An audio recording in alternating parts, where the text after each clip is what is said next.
Tonight, at the doorstep of history, the president of Ukraine takes his plea for help directly to Congress. Right now, the destiny of our country is being decided. As the decider-in-chief holds firm on the U.S. response to the Russian invasion of Ukraine, where 1,000 missiles have fallen from the skies in 21 days of war, plus 3 million refugees. Thank you very much for helping us. We bless you. We love you. The work to help Ukrainians as the humanitarian crisis intensifies. All this and more tonight on Faith Nation.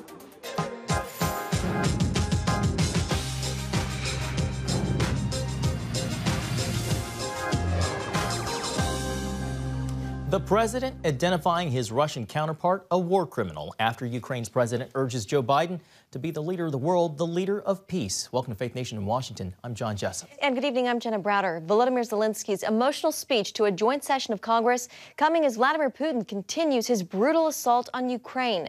Zelensky making a direct appeal to President Biden for more aid from the United States. And now he has it. Again, the president tonight labeling Putin a war criminal and announcing a new $800 million military aid package for Ukraine, though it lacks some of the specifics Zelensky asked for. CBN's Tara Merchner is on Capitol Hill with more. Tara? Jenna, as you said, President Biden made a direct appeal not only to Congress but to President Biden himself, saying Ukraine needs more military and economic aid, as well as a no-fly zone over Ukraine. I'm addressing the President Biden. You are the leader of the nation. I wish you to be the leader of the world. Being the leader of the world means to be the leader of peace. Now, summoning the memory of Pearl Harbor and the 9/11 terror attacks, Zelensky told lawmakers his country needs more help from the United States now. In addition to the no-fly zone, he wants the U.S. to sanction Russian lawmakers and block imports. For the first time in a public address to these world leaders, he showed a graphic video of the destruction and devastation in Ukraine, along with heartbreaking scenes of civilian casualties. He got a standing ovation before and after his short remarks. But President Biden has stopped short of offering a no-fly zone to Ukraine, saying he does not want a direct confrontation with Russia. He has promised another $800 million in aid, totaling $1 billion just in the last week. The United States and our allies and partners are fully committed to surging weapons of assistance to the Ukrainians. And more will be coming as we source additional stocks of equipment that we're ready to transfer. Now I want to be honest with you. This could be a long and difficult battle. Now, earlier, former Vice President Mike Pence praised Zelensky for his country's courage. He says the U.S. also must show strength. I think you've got to keep bullying dictators like Vladimir Putin guessing.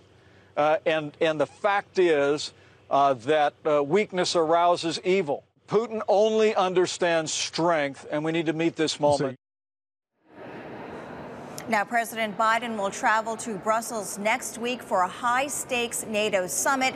The White House will not say if President Biden will be meeting with President Zelensky. John and Jenna. All right, Tara Merchner. Thank you, Tara. As American lawmakers weigh how to help Ukraine while avoiding World War III, the Russian war machine continues targeting civilians in the heart of Kyiv. Ukraine's capital city seeing its heaviest bombardment yet. CBN's Brody Carter is following the Kremlin's military playbook and joins us with the latest on this brutal assault.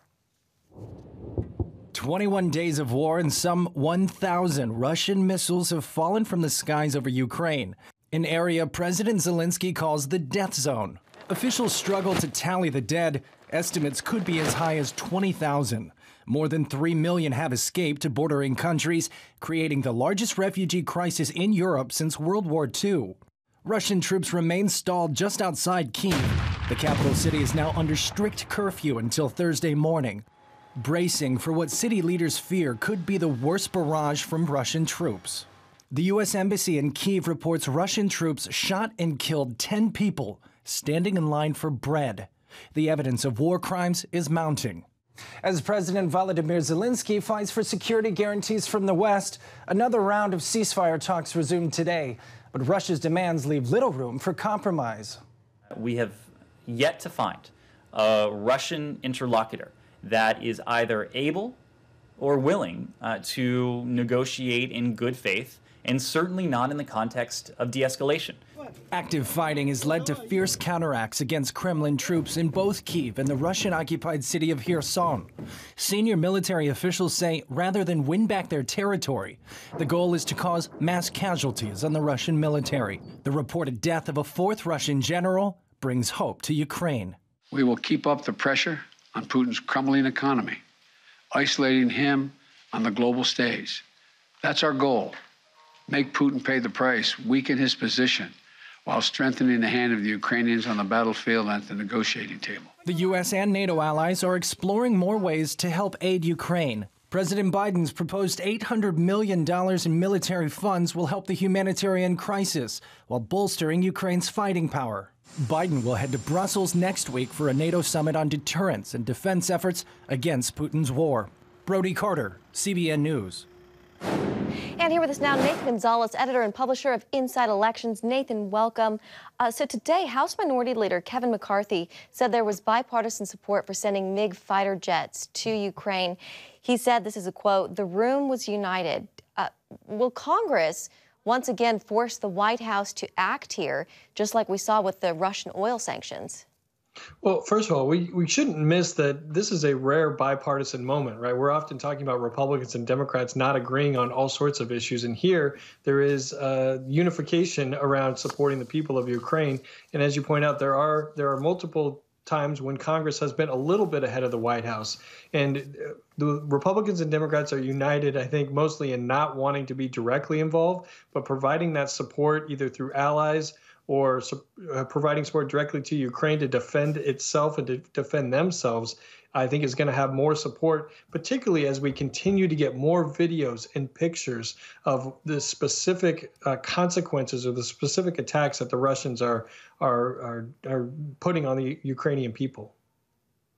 Despite the deep political divide, Nathan, Americans are coming together seemingly in their opposition to Russia's war in Ukraine. As we mentioned earlier today, President Biden called Putin a war criminal. Nathan, does having a common enemy in Russian President Vladimir Putin help to unite America? Well, it's helpful, but I don't know that it will it will last very long. Or once both Republicans and Democrats start looking back at what challenges our country is facing here at home, whether it's on the economy with inflation and gas prices and the supply chain, crime, immigration, then we start to fall back into our typical camps. But it is nice to see at least being unified on one stage, on the international stage, against a foe like Russia. Yeah, we have yet to see President Biden get a boost from voters on this issue of Ukraine. Nathan, do you think Americans trust the president on foreign policy issues?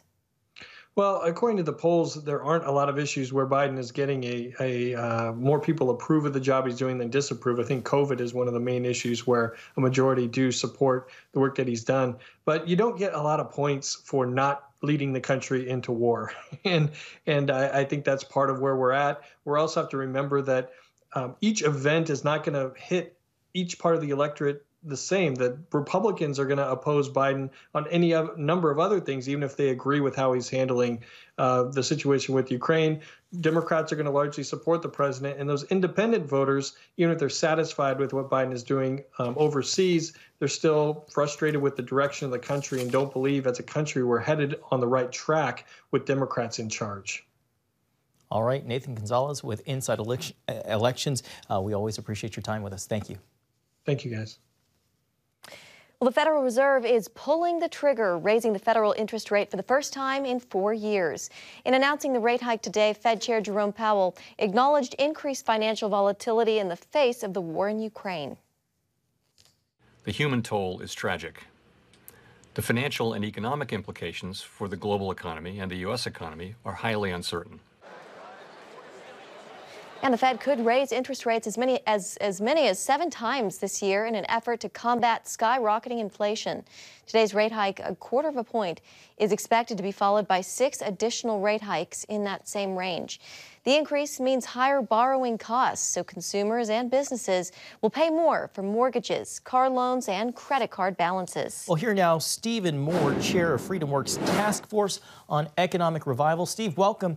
Former Obama economic advisor Larry Summers wrote in the Washington Post that the Fed has been wrong in its assessments of inflation risk. He's worried about something called stagflation, which is high unemployment and high inflation followed by a major recession.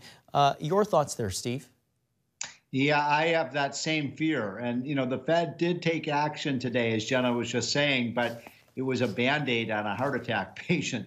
You know, I think that they should have done more, and I think that they are way behind the curve in terms of dealing with this inflation surge that we've seen, especially in the last few months. Let's not forget, if you just look at the last, 2 months of data, we're on a inflation track now of 9 or 10%, which we haven't seen since Jimmy Carter was in office. So those are very troubling numbers. And I just feel like the Fed should be kind of ripping the Band-Aid off all at once. This idea of, these quarter point increases over time is just going to delay the combating of inflation. By the way, the stock market responded positively because the investors don't want to see those interest rates rise. But, you have to take a little bit of short-term pain to get this inflation under control, because if you let this fester, it becomes like a snowball rolling down a hill and it gets higher and higher over time.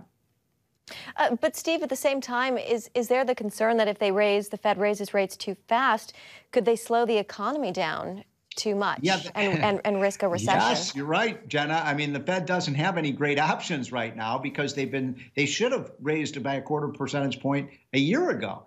And so now they're playing catch up. They're still way behind the curve, in my opinion. And the problem, Jenna, is that if you let this inflation continue to at this pace, you're talking about real damage to family incomes. You'd have to see all of us getting 8, 9, 10% pay raises just to keep up with the inflation rate right now. So you're right. There's not any great options out there right now, but I do think the best option is to get this inflation down as quickly as possible.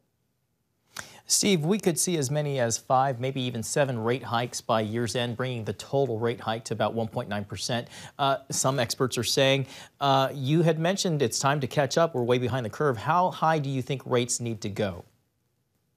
Well, when you think about it in the context of normal times, a 2% Fed funds rate is not actually that high a rate. It's just that we've been living, for many years now with basically 0% rates by the Fed. So I do think we need to return to normalcy. And I'll say it again. If we continue to allow this inflation to rise at this current pace, and the latest numbers that just came out yesterday showed producer prices are rising almost 10%, then you have a problem that is going to be very, very difficult to get under control.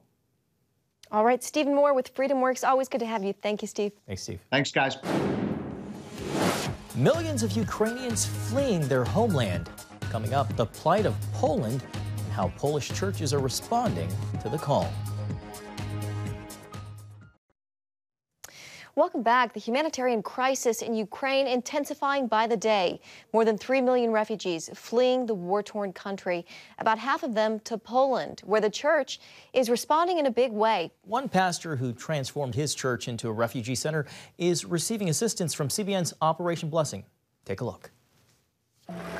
Operation Blessing teams are on the ground in Poland, providing emergency supplies to Ukrainian refugees with the help of a local Pentecostal church. Vladislav Figlash has pastored the church for nearly 30 years. What you see, it is normally our sanctuary where on each Sunday and during the week we worship the Lord. But right now, because of the situation at the Ukraine, our duty and ministry is to help those people. So we put the chairs aside, put as many mattresses as we can to put the refugees whom we are helping to come across the border. Our duty in that ministry is to bring them from the border here to a safe place where we feed them, where they can wash, they get any supply, what they need. And then other people from churches, volunteers are taking them to the destination place. So we are doing that to bless those people, to help them, because as a Christian, we have to do it. It is our ministry according to what Jesus taught us, and we are doing it with great happiness. As Operation Blessing dropped off supplies to Pastor Viglash, we asked how our supporters could further help the church help refugees. One way is the financial support, because then we can buy or use the money for certain necessary things. We need a supply or petrol, electricity. So it costs, and financial support is the best way to help us. What we would like to ask you, it is just to stand all together in prayer. Mostly for Ukraine, those people, and for those who are helping them. Thank you very much for helping us. We bless you, we love you. Thank you. May the Lord bless you.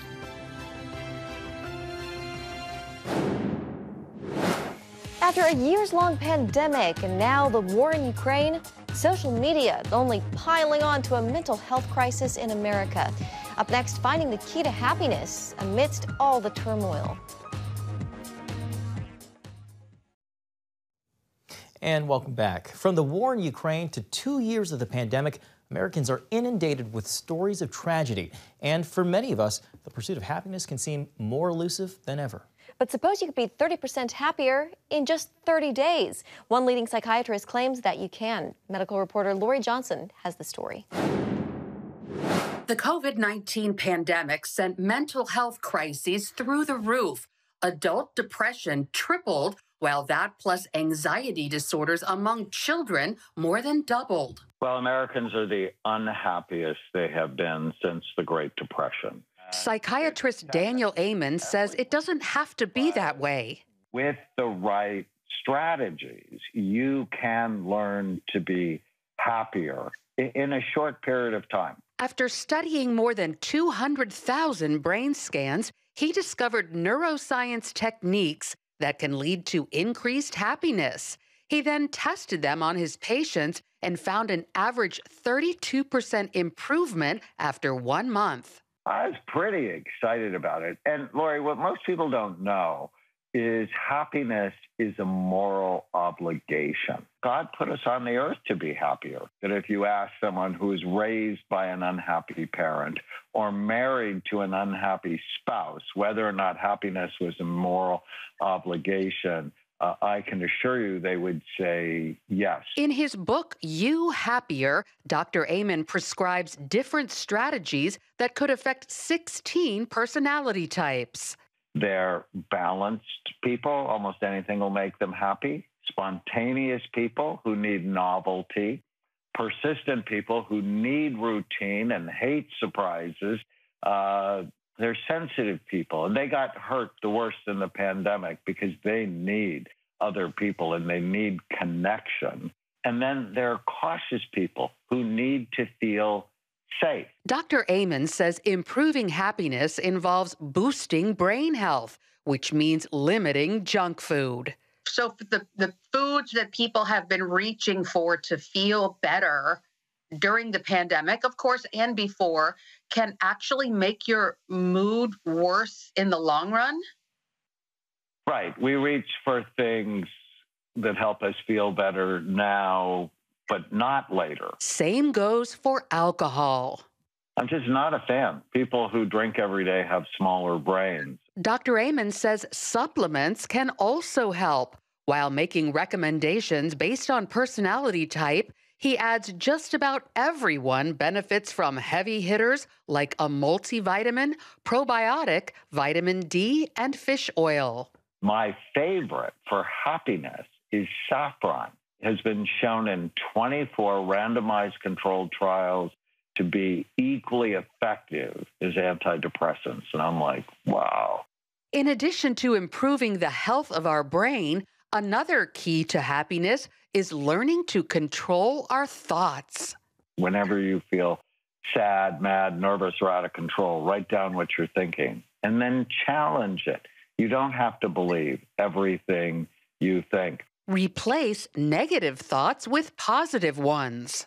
Philippians 4:8. Think on whatever is true, right, lovely, worthy of praise. Let your mind dwell on these things, focusing on what you're grateful for, starting every day with today is going to be a great day, pushing your brain to what's right, not just what's wrong.